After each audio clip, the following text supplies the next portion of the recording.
very good, especially on the Ana. I think it was pretty solid. I thought about doing Crimso's POV, but I think Danteh was a step up in terms of performance with the Houston Outlaws. So we're just going to watch his POV and kind of run through it and see what's so great about his performance. Move my face cam. Yeah, I can do that. There.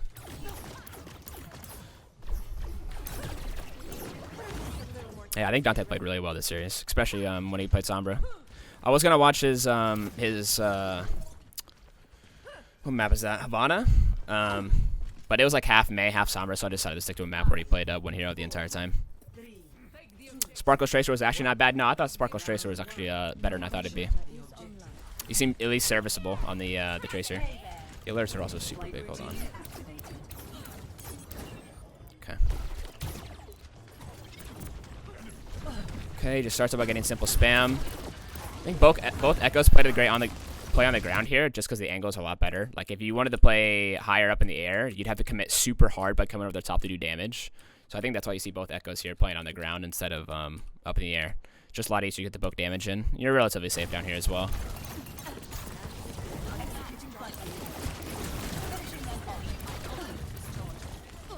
Okay, so both Echoes so far just playing really slow, playing on the grounds.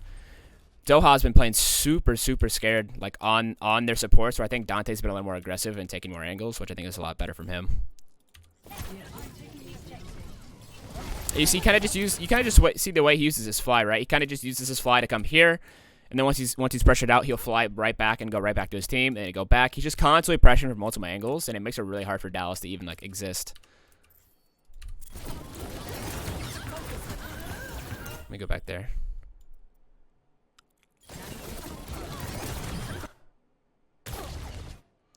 Okay. So like I said, he comes on this off angle here. He gets pressured up by the Tracer and the Ana. He flies. I think he goes in to help Jangu because Jangu's really aggressive and he dies really early. But he gets a good set of stickies on the break. I mean, he just one-shots the break here. But because he uses fly, he ends up going in and he dies. Not really his fault per se. I think Jangu died really early, so he looked for a way to get quick kills. Yeah, I feel like everybody knew Sparkle's Tracer would be decent, but I thought it was better than decent in my opinion.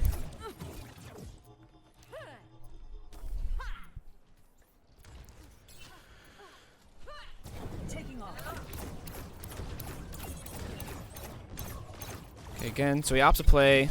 I think it's this map's really unique for Echo because I think there's two different ways you can play it. You can either play around this lighthouse, or whatever you call it, this windmill on the right.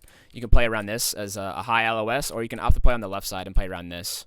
I really like playing on this windmill side, mainly because you can kind of reset your fly here on these little these ledges, here and here, wherever you want to land. I think it's really good because you can end up on these ledges and reset your fly while still maintaining height and good angles. So I prefer taking this side of the map. I think it's really flexible. There's a lot of things you can do. You can go underneath, bottom right, and look for kills down here. A lot of different options, so I like the way he's pathing here on the right side.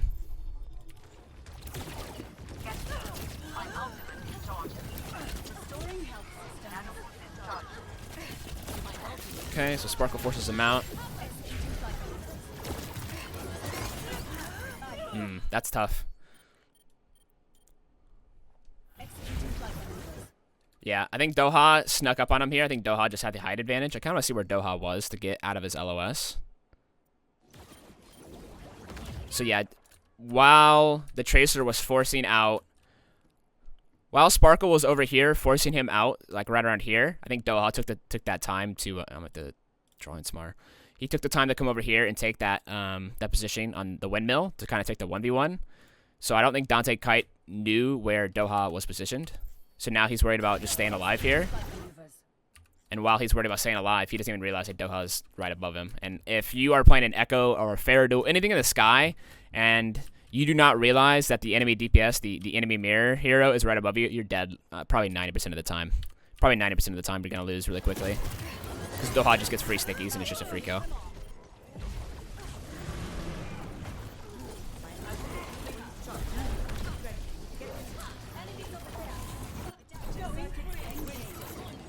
Okay. So tough couple of first fights for Danteh. But the big important fight with Echo is coming up. How he uses his copy, so we'll see how he uses his copy and where it goes from there. Yo, go and Rome. Thanks for tier 1, dude. Thanks for 5 months. I appreciate it. Is this the current OWL replay viewer? Again, I don't know. I'm not sure. I don't know the difference.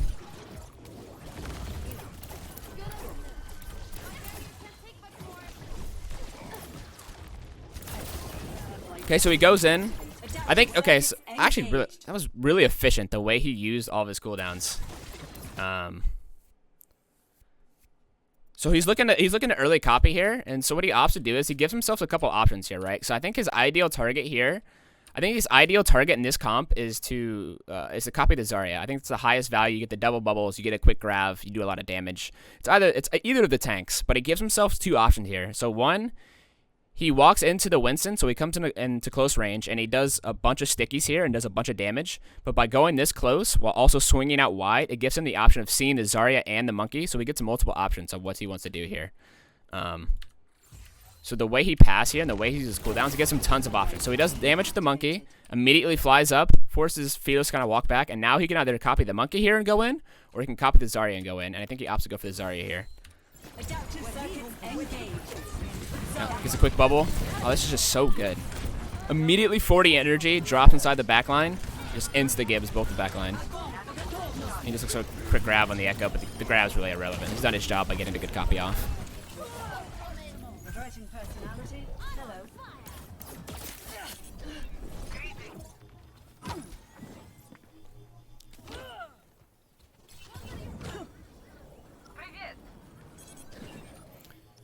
Okay, so now he's just kind of scouting. I think this is really important for Echo players. I think most Echo players know, but you set the skybox. Just scouting for your team, kind of realize where they're going. If they're coming here, Danteh can possession above them and look for assassinations. They come over to the right, he can just switch over here. So it's very important that he continues to scout with every shift that he has. Getting a really good poke. It's really vital to land as many sticks as you can in these rotations to get your copy as soon as possible.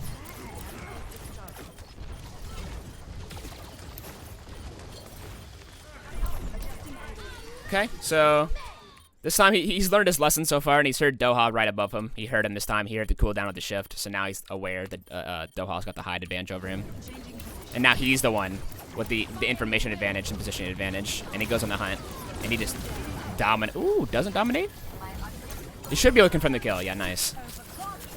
So yeah, that's vital. Information is like everything in the Echo duel. Like, it's crazy how little of an advantage you can turn it to your favor. It's as simple as seeing the Echo here and hearing him fly up. Danteh has got, it's probably like 89% chance to win this duel now. He doesn't even need to land all of his cooldowns. He does anyways, but the fact that he had all the information, the positioning, and the cooldowns, he should just win this duel every time. And that's crucial too, because Doha's 88 on copy. Oh, so much damage.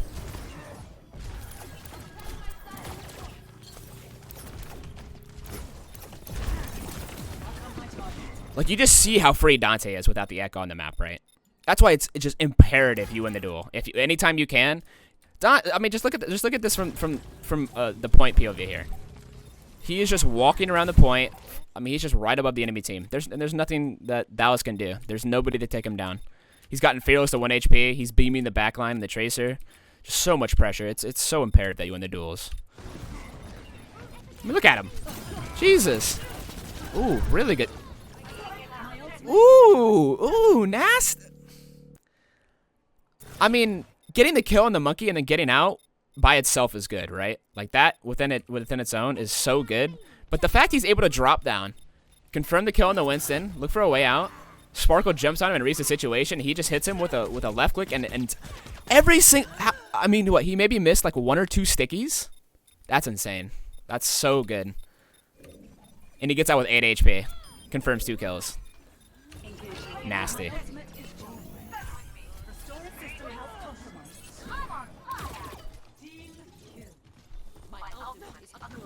A sign of a good player is the ability to adapt and change the way that you play. And I think Danteh has already changed so much the way he's played Echo and how he's taking positioning, and specifically the Echo duel, so much already in one round that he's just been so much more effective than Doha by the end of this round. I mean, Doha's been holding on this copy for quite a while now, and I think Danteh's already lapped him once. No, Danteh is very good. I think I said it before when I did reviews on the teams. I think Danteh, on the heroes that he plays, like the Sombra, Tracer, Echo, he is a top player. He is a top player in his role.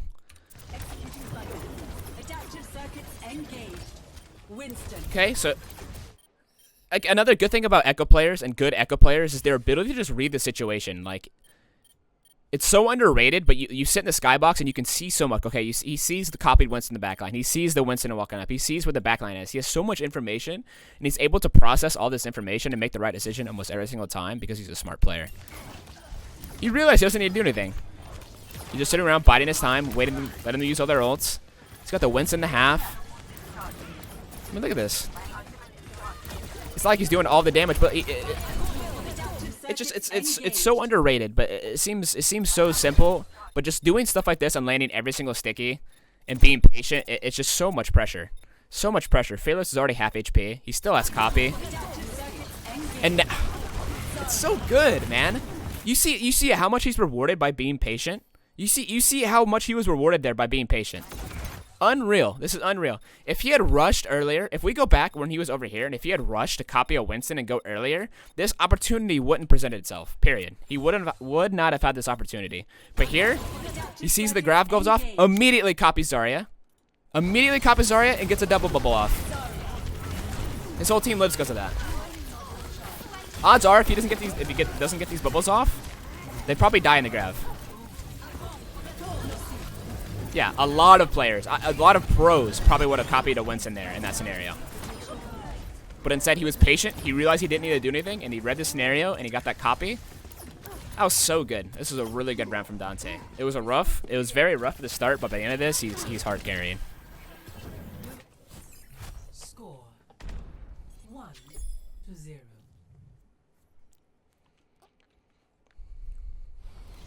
Ready for battle.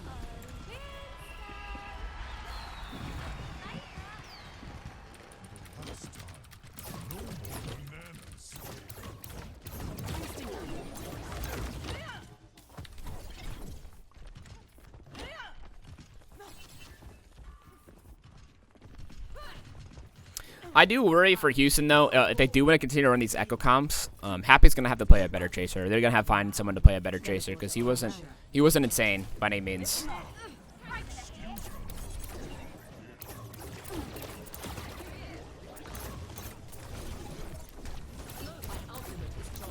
Okay, so again, very standard poke, not playing too high in the sky, kind of reading the situation. This is the situation he's taking here is very similar to the first fight on what's that map called? Well.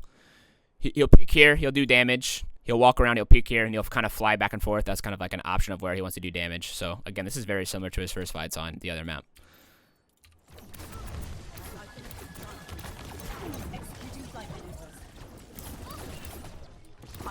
Not using fly until he's absolutely forced to. Helping with the 1v1. Ooh, little tough on the tracking. Missing out the kill on the Tracer, but that's fine within itself. Oh, look at... This is just dirty. Look how aggressive he's able to get here.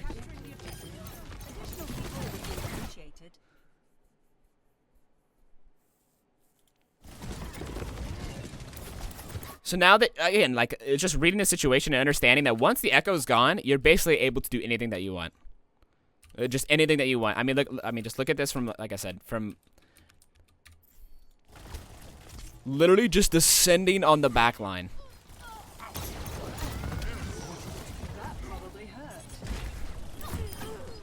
I want to go back and watch that first fight one more time just to see kind of what happened.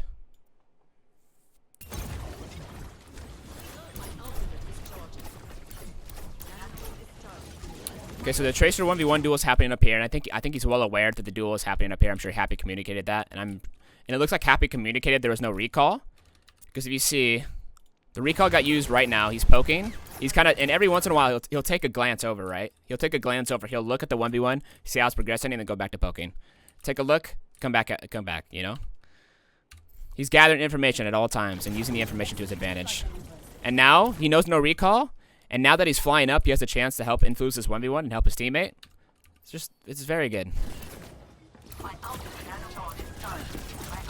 It's just crazy how much it seems so, maybe it's hard to point out.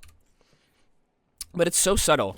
He's helping with the duel, he turns back, and he's not also immediately going for a set of stickies, and then he's immediately back to the 1v1. Like, he's not only is he getting stickies on the Echo in like a quarter second, half a second, he's also going right back to the 1v1 and helping his Tracer win the 1v1, which is essential in these kind of points.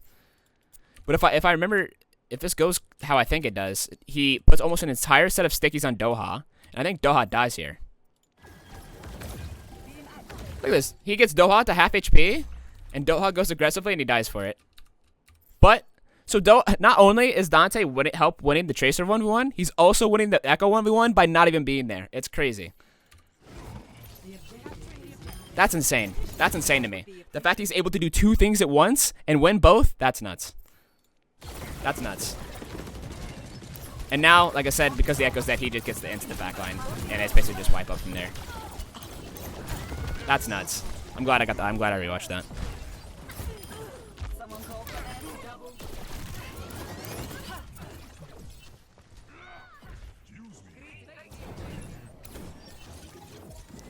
Beginning objective capture. Now he's already double on Doha's ult charge. He's got 73 to Doha's 43, almost double.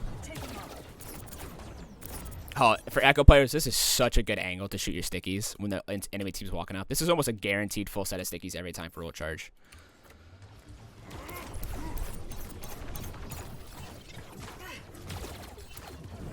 Yeah, like I said before, the heroes that Danteh plays, he is a top player in the heroes that he plays. I think there's no doubt about that. The Sombra, the Echo, the Tracer, I think those three he is a top player in for sure.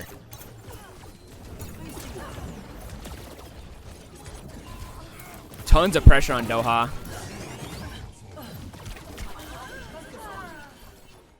Might have gotten a little too cocky there. I think he got a little bit too cocky there. I'm gonna go back and slow it down.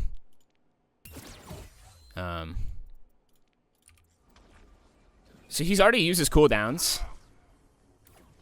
He's trying to help the dive with the Nano Monkey, which is fine. I like that. Now the support's out of LS and he sees the Echo, but at this point, I mean, Doha has all of his cooldowns. He has stickies, he has beam, he has fly coming up, and Danteh has nothing.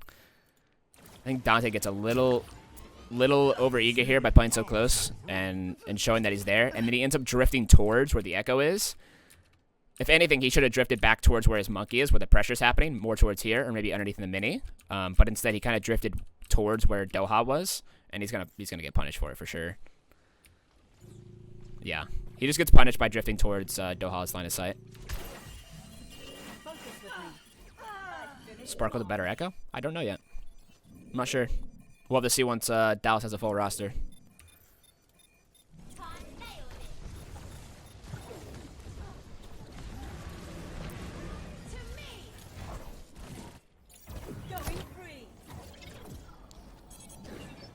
So minor misplay from Danteh, just got a little over aggressive. I mean, I'm sure he's feeling really good, so he's being pretty aggressive, pretty cocky. I'm interested to see what he's doing here. Okay, so it looks like Happy trying to set up a dive in the back line. So he's trying to be pretty sneaky towards Cage. I like that.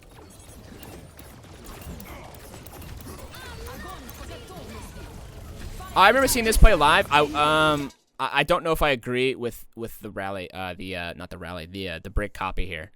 And I think anytime a grab's going off, you want to try and get the Zarya. Anytime you can. I'm just not a big fan of the brick copy in general. I think it's very hard to pull off consistently. I'd much rather have another tank in this scenario, even a Winston to drop a bubble or something. But he gets dangerously close from knocking Doha off the map. That would have been a serious carry play.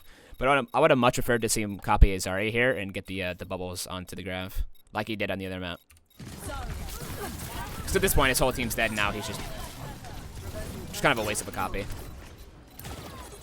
Definitely should have copied Zarya if the opportunity presented itself, which I think it was. We can go back and look. I'm gonna have time.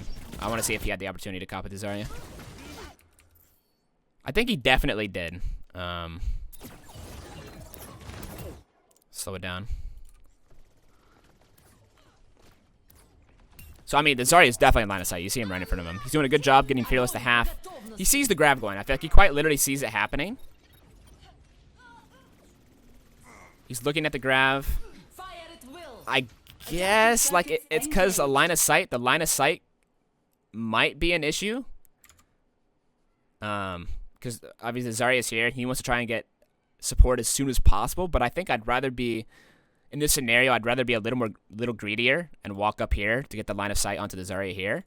But I guess from his point of view, he wanted to get help onto the grab as soon as possible, so he opts to copy the Brig and go triple pack somebody. But I guess it's hindsight, I guess.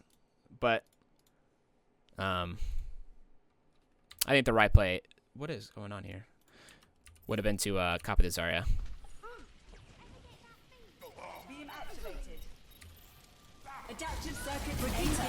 Almost made a carry play there, knocking off the rally, so... Or not the rally, the Zarya. Copied Zarya. So yeah, minor misplay with the copy. Yeah, it's tough. He lost a line of sight of Zarya like just at the wrong time.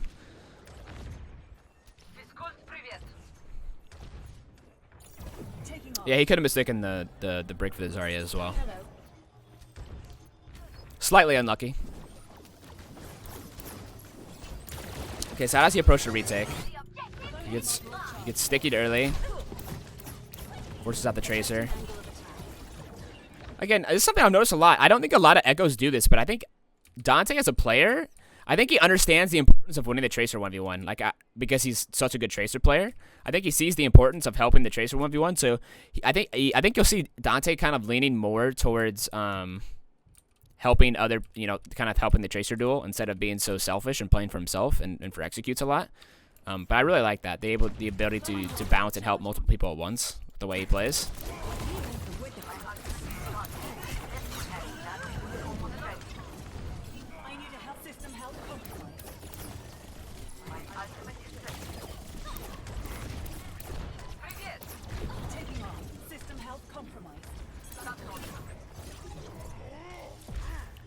Okay, so this time trying to not leaning towards point as much. He's playing above cage. I think it's very Vander standard Echo play. I'd like to see him get Echo. Yeah, okay, so now he has information of where Doha is. Doha's playing very aggressive. I mean, this is very risky for what Doha's doing. I don't know if he's using Fly to do this. Yeah, he's using Fly to try and get these angles. I think if Danteh wanted to be more aggressive, I think he has. Yeah. I don't even need to say it. Dante's gonna do it. I was literally going to mention this point. I think Doha's being way over-aggressive by using his cooldowns the way he is.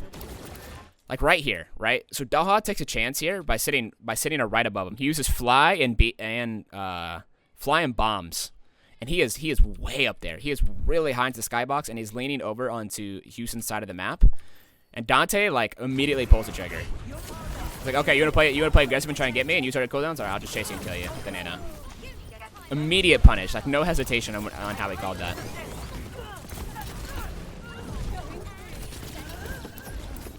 It's a very solid play.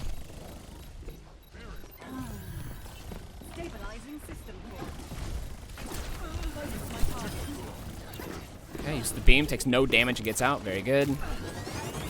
That's tough. He kind of strafes into the beams there, the bombs. I don't know if there was much he could have done there.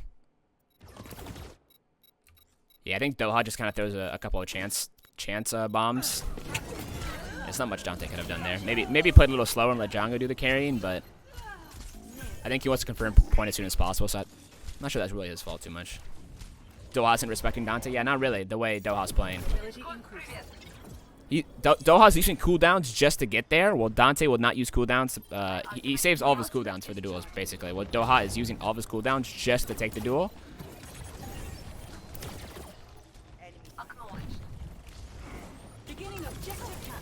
Again, he's kind of helping the point battle a lot, helping the Tracer, tagging point, getting damage in, backing up.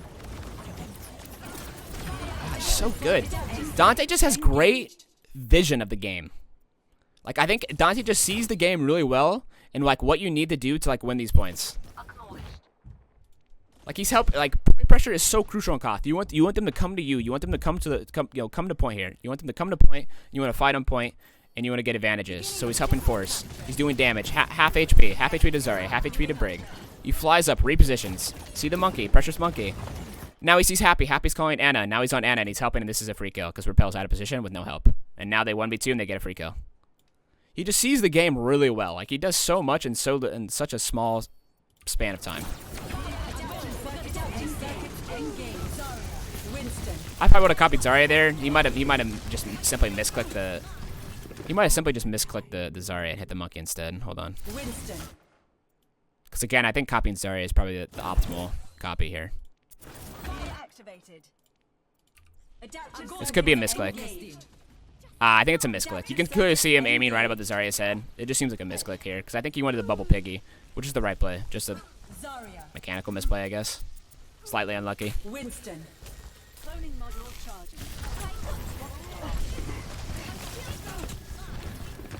But he's copying anyways. Monkey's not a bad copy target by any means.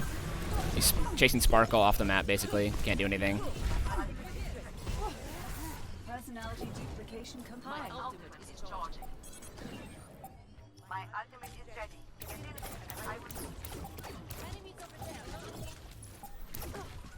So now he knows they need to come to point, so he's just playing above point. Pretty much punishing anybody that tries to get close. Really good patience on the Matrix here. He waits until the Matrix out, gets the full set of stickies, and because of that, he gets the beam, and Hanma just explodes. Absolutely explodes. Now it's just clean up from here.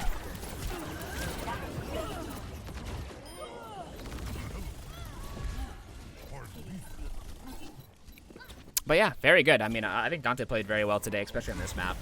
I think he's great at adjusting. Like I said, I think Danteh has great vision, especially when he plays Echo, and he kind of reads what he needs to do in each fight. And he's very capable of going back and forth and helping backline and frontline and tracers and monkeys. And I think I think he has great vision of the game, and I think he also very mechanically skilled on all the heroes that he plays.